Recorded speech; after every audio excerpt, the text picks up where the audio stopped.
alert, red alert. All hands to the battle station. This is episode 5, the I.R.W. Galgathon, being recorded on Wednesday, August 5th, 2015, and being released on Friday, August 7th, 2015. Hello everyone, and welcome back to another episode of Battle Station. I'm your host Tucker, and I'm pretty sure many of you were never expecting to hear this podcast again. So the long and short of it is, I'm not going to get into it here. I may write up a post on Board Game Geek talking a little bit about my decision to come back to podcasting. But, yeah, so as of this moment, Battle Station is back online. We are back at Battle Station. I really can't tell you how much I love the title of this show. I mean the lines just kind of write themselves. Anyway, so as I said, today we're going to be talking about the I.R.W. Galgathon. I'm going to be honest. This is the ship that brought me back to the show. It's look. Let me just talk about the ship, and then I will talk about what particularly I want to address about it. I'm really excited for this episode. I've been waiting a long time for this ship to be relevant, and let's just dive in so I can gush about how much I love the Galgathon. Okay, so I.R.W. Galgathon. It is a Romulan ship. It is a Romulan bird of prey class. It is 18 points, obviously unique. It has a name. It has 2 attack, 2 agility, 3 hull, 2 shields. It has 2 crew slots and 2 weapon slots for upgrades. It has a 90-degree forward arc and no rear arc. Its action bar is the sort of standard Romulan action bar. It has cloak, sensor echo, evade, and target lock. Its ability is when initiating an attack while cloaked, you may fire plasma torpedoes without needing a target lock. You have green, 1 and 2 forward, and 1 banks. You have white, 3 and 4 forward, 2 and 3 banks, and 2 and 3 hard turns, and a red 3 come about. Okay, advantages of this ship. It can cloak. This is generally considered to be a pretty good thing among, attack wing players. Maybe not Will Sanchez, but, I'm not going to get into that here. It is perceived as an advantage, let me put it that way. Whether or not it is, well, obviously it's an advantage for this ship, whatever. It can sensor echo, that's a big deal. It does have 2 crew slots for an 18-point ship, that's pretty good. It comes with 2 natural agility, which is better than a lot of other ships, I guess. The maneuver dial, so I consider basically the baseline maneuver dial in the game to be sort of the Negvar dial, which is basically this dial except the 3 hard turns are red. So this is the reason I consider that dial to be sort of the baseline, by the way, is that is one of the more common maneuver dials in the game. It's sort of the maneuver dial against which I measure maneuver dials, and this one is, strictly better. It's the same dial except the hard reds are white. So yeah, it's a decently maneuverable ship. The only maneuver it has is that come about, and I like anything with white hard turns in general. So yeah. Disadvantages. Well, it's got 2 attack. I mean, that's never great. It's got 5 durability, 2 of which are shields, meaning that when it's cloaked, it has a grand total of a durability of 3. I don't like cloaking. Cloaking on this ship gives you a total of 6 defense dice, which means on average you're getting 2 evade results, which when you have a durability of 3 is just not, I mean, yeah. It doesn't have battle stations. It doesn't have scan. It has the worst possible firing arc in the game so far. It has a 90-degree forward arc and no rear arc. And it has no tech slots. This is kind of a big deal, especially for Romulans. So yeah, it also its ability is pretty limited. I mean, obviously, like spoiler alert, we're going to be building around the ability, but it is it kind of sucks that you have to be cloaked and you have to use plasma torpedoes. Now, as we'll soon see, plasma torpedoes are the torpedoes I'd want to use anyway, but, well, it is pretty limiting. So, oh, one more advantage, I'm sorry, I forgot to say. 18 points is super cheap. I mean, in the era where we're limited to a 50-point ship, the ability to stack 32 friggin' points of upgrades on this is pretty great. And also, it means that we probably won't even have to use the full 50 points to create a playable ship. Also, it's a good option for a support ship. In other words, this may be a ship that we may not want to include at 50 points. We may want to look at it as a very low point vessel supporting a fleet of 2 higher point value ships. This ship has very little competitive history that I know about. It's been around for a long time. I'm sure somebody's played it. But frankly, I entered the game towards the end of the Dominion War when some of the heavy Romulan cloaking builds were already starting to be on their way out because of the cloaked mines. So, yeah, I don't recall seeing it in many winning lists. I'm sure people have tried it. It's a great. Okay, you know what? I'm just going to start talking about it. Okay, so this ship is the reason I came back to Battle Station. The I.R.W. Vrax got previewed a couple weeks ago. And it came with a new version of plasma torpedoes that totally made me rethink the way the Galgathong is built.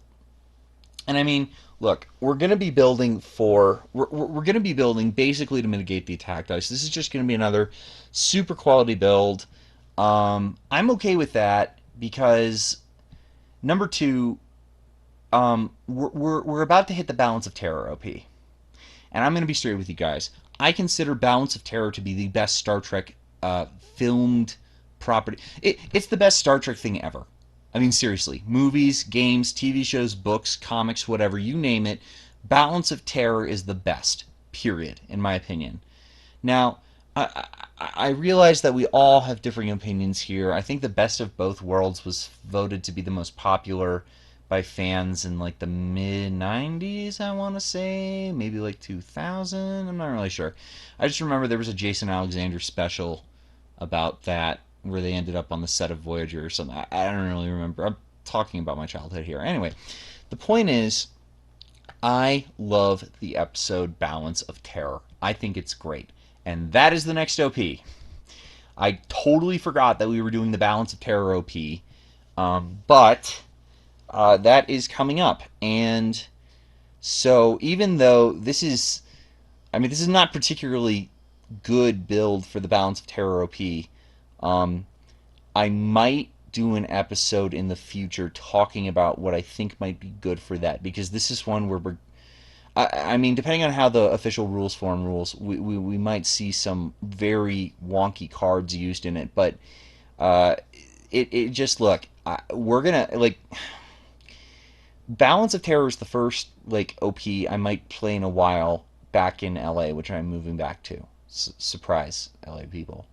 Anyway, and I may well run it. I may attempt to run it Romulan, era pure, and faction pure, and all that stuff. I mean, obviously, it depends a little bit on what the prize ship looks like, but yeah. So anyway, I love this ship. I really, really, really wanted it to be good.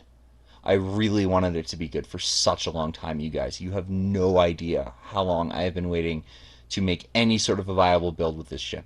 And I should probably get to it because I'm looking at my time index here. I'm almost, I'm about 9.5 or 10 minutes into this episode at this point, so I should probably stop talking and actually get to the build. Okay, so here's what's going down. The first thing we're going to put on this build is plasma torpedoes. Obviously, I mean, this is not rocket science here. The ship ability specifically works with plasma torpedoes. But which plasma torpedoes are we going to use? As we all know, WizKids is very fond of printing multiple versions of the same torpedoes to be used across the factions that use them. I mean, I think literally we have about 20 or 30 photon torpedoes in the game at this point, but whatever. So plasma torpedoes work a little bit differently than your photons. First of all, they only work out to range 1 or 2, but they can be used at range 1 as opposed to photons, which can only be used at 2 to 3. The other unique thing about them is that, unlike photons, I'm just going to read off the general plasma torpedo's ability. So, um, most copies, your starter set copy of plasma torpedoes, for example, says it's a 5 cost Romulan weapon, non unique, attack 5, range 1 to 2, attack, target lock. Spend your target lock and disable this card to perform this attack. You may reroll all your blank results one time. You may fire this weapon from your forward or rear firing arcs. Okay, so this is good because the major disadvantage of torpedoes is having to spend your target lock to fire them. But the plasma torps have a built-in reroll, so you're actually not even losing that much in using plasma torps. Now, if you're using photons, obviously that's a much bigger disadvantage, but we're not using photons, we're using plasma torps. So, the major disadvantage for a long time is the action economy, obviously. You have to target lock. Well, you don't with the Galgathong, but you still have to cloak and you have to re-enable the weapon. One of these things has now been mitigated. If we turn our attention to the I.R.W. Vrax previews, and yes, I realize it's not out yet.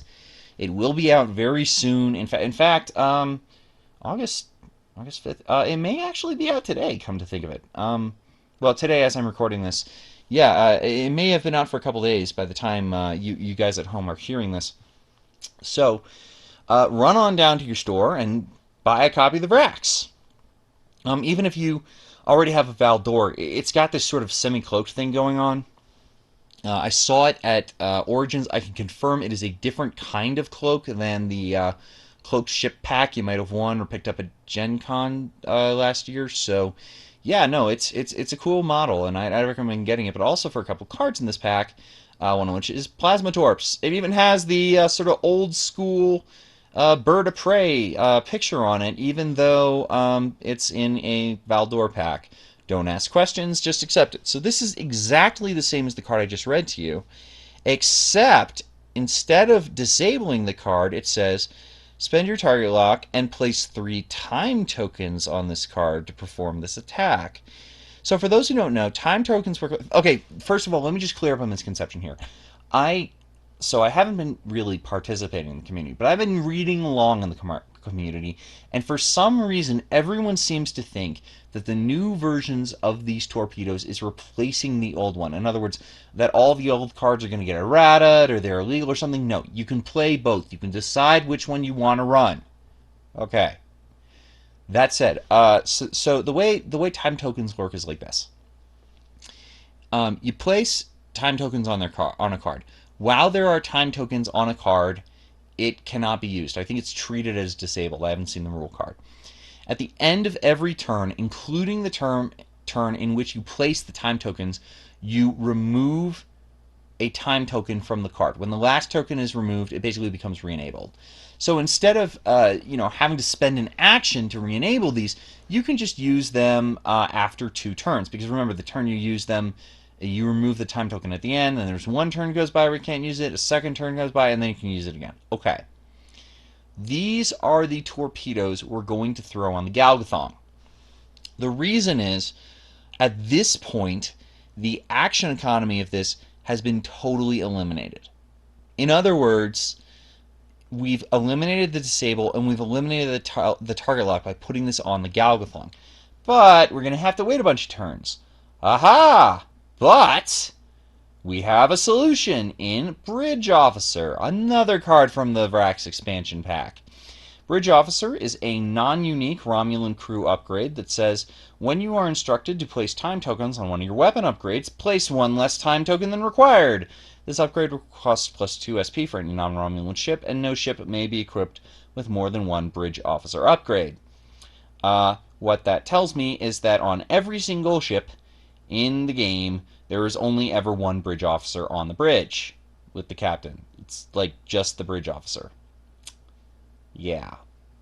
I'm not really sure what to make of that.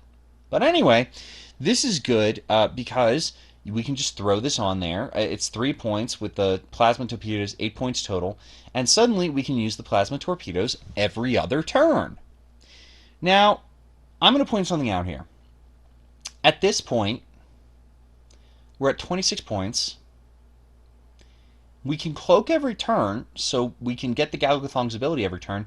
And every other turn, we can just fire the plasma torpedoes. I mean, this is a decent 22-point support ship. I mean, it's got a big gun with natural quality built in for 26 points. I am happy with that. That is a ship I would feel comfortable playing in my fleet. I mean, yeah, it's fragile as hell, but it can sensor echo, which in this day and age of range 1 to 2 360 arcs is actually it's not bad. It's not bad at all. But this is Battle Station. You don't come here for merely playable support ships. You come here for more complete builds. Now, by the way, one more thing. If you are going to run this as a support ship and you have the extra point to spend and you're not spending it elsewhere, I would throw on the Centurion captain. That captain is 1 point. He's 2 skill, and he says, when attacking, you may reroll one of your battle station's results. Well, that works really well with the Plasma Torps, which let you reroll all your blank results, and so, yeah, you might get further quality there. So 27-point support ship. Pretty playable. But let's see where we can really go with this thing. Okay. So, the first thing I'm going to do when I want to build this up is I'm going to try and get battle stations on this ship. Easy way to do that in faction is Mendak. Mendak is an admiral. I'm using him here as a captain. Why? Because I can. Because this lets you put another admiral in your fleet elsewhere. You can just throw on Mendak and then feel comfortable putting putting an admiral somewhere else. I mean, obviously, if you want to use a different captain on this ship, feel free to use Mendak as an admiral. As you'll see, we'll have some headroom in terms of points. So Mendak, anyway, says as a captain, he is a 6 skill, 4 cost captain. He's unique. He's got a talent, and his ability is action. Target a friendly ship at range 1 to 2, including your own, that has no battle stations tokens beside it, and place a battle stations token beside that ship. The target ship cannot perform a battle stations action this round. This card may only be purchased for a Romulan ship. Okay. So, now we have battle stations. Take an action. Get battle stations. The Plasma Torps have a built-in reroll. But we can't cloak. Well, how about advanced cloaking? Advanced cloaking is a Romulan tech. We don't have tech. Well, shoot. Oh, we have a crew slot, though. Let's throw in Tyrul. Tyrul is a 4-point Romulan crew upgrade. She did come in the Gen Con promo pack or the Deep Space Nine pack. I realize that makes her expensive to get. And this is why, by the way, if you don't want to use Tyrul, a very viable option is to use Mendak as an admiral and then take Valdor instead. The 4.6 skill Valdor off of the Romulan drone expansion that adds a tech upgrade. But Tyrul says, add 1 tech upgrade slot to your upgrade bar while your ship is cloaked. During the roll defense dice step of the combat phase, you may choose to roll 3 less defense dice and add 1 evasive result to your defense roll. I mean, statistically speaking, that's what you get from it anyway. Whether you want to use that is up to you. If the cloaking device upgrade is blah, blah, blah, blah, blah. She does a bunch of other stuff. The main thing she does is add a tech slot in faction. Let me pause for a bit and discuss something here. Why am I not using Eric Muntz here? He's 1 point cheaper even with faction penalty. The answer is because I don't need to use him. I mean, as I discussed elsewhere, I'm trying not to use commonly used cards, but there's also just the fact that, frankly, all of the stuff I need for this build is in faction. And while obviously I'm not a huge fan of faction purity play, I will make a build faction pure if I have the points. Number 1 for style points. I won QOP2 with a Fed pure fleet. And did I say number 2 first? Whatever. And number 2, just because, frankly, I know that some of you listening out there enjoy faction pure play, and maybe even if you don't, you have to because it's the only venue you have is faction pure. So here's something that you can play at your faction pure venue. Frankly, also, it's the Galgathong. The Galgathong is the most Romulan ship ever because it was run by the best Romulan ever, and who ironically played a Vulcan. But yeah, no, it should, yeah, Romulans. Anyway, so we got that tech upgrade slot, so let's go back to Advanced Cloaking. Advanced Cloaking says, when attacking while you are cloaked, if there are no auxiliary power tokens beside your ship, you may place an auxiliary power token beside your ship before rolling any dice to keep your cloak token from flipping to its red side.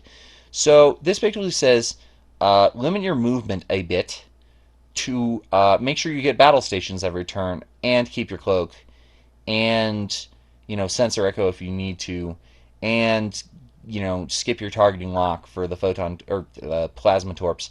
Yeah, it's pretty great. It is not going to be great in Balance of Terror because it makes your movement predictable, which gives your opponent points. That's not great, but yeah, it's pretty. It's just pretty necessary for this build. So, um, at this point, this build is essentially complete. It's at 38 points, 18 for the Galgathong, 22 with Mendak as captain, 26 for Tarul, 29 for tactical officer. Oh my goodness. I meant bridge officer, pardon me. I have it as tactical officer in Space Hawk because the Rax hasn't been added to Space Hawk yet. So 29 points for bridge officer, 20 or 33 points for advanced cloaking, and 38 points for plasma torps. Can you add more things to this build? Yes. If you want to switch Mendak to Admiral, you can put a different captain on there. You can add a second copy of plasma torpedoes. So as it is, this can only fire plasma torpedoes every other turn. I don't think being able to fire it on that every turn is worth another 5 points. It's worth 5 points as is, but I don't think it's worth the extra 5 points. You may disagree. Feel free to change that. Play test it. See how it works out. As for captains, well, there's Toreth. Obviously, if you want to go outside Romulans, you've got some good options, but I'm going to tell you something. In my heart, if you are not using Mendak as captain, there is only one captain of the Galgathong, even if he is entirely unsynergistic with this build, and that is the Romulan commander. And I'm going to be honest with you. If anybody runs this build at Galgathong, Romulan commander, Mendak, Tarul, bridge officer, plasma torps, and yeah, you have room for the extra plasma torps on there too. And you take that to Balance of Terror and you win, you are the greatest in my opinion. You're just the best. Anyway, so this basically results in a ship that can roll, good levels of attack dice, decent maneuverability. It can cloak, it can sensor echo if necessary. Skip the battle stations for that. It gets good quality, 5 dice. Maybe not the best ship ever, but it's definitely a fun one to play, and I think it does the Romulan commander, the unnamed Romulan commander, the most honorable of all Romulans. I think it does him an appropriate justice. So that's basically it today. Sorry for spending so much time gushing about how much I love Balance of Terror. But it really just was the confluence of circumstances. I mean, the synergy with Galgathong, and then it was time for the Balance of Terror OP. Yeah, it just had to happen. It just had to happen. Anyway, but so until next time, thank you very much for listening. Stand down, red alert, and secure from Battle Station.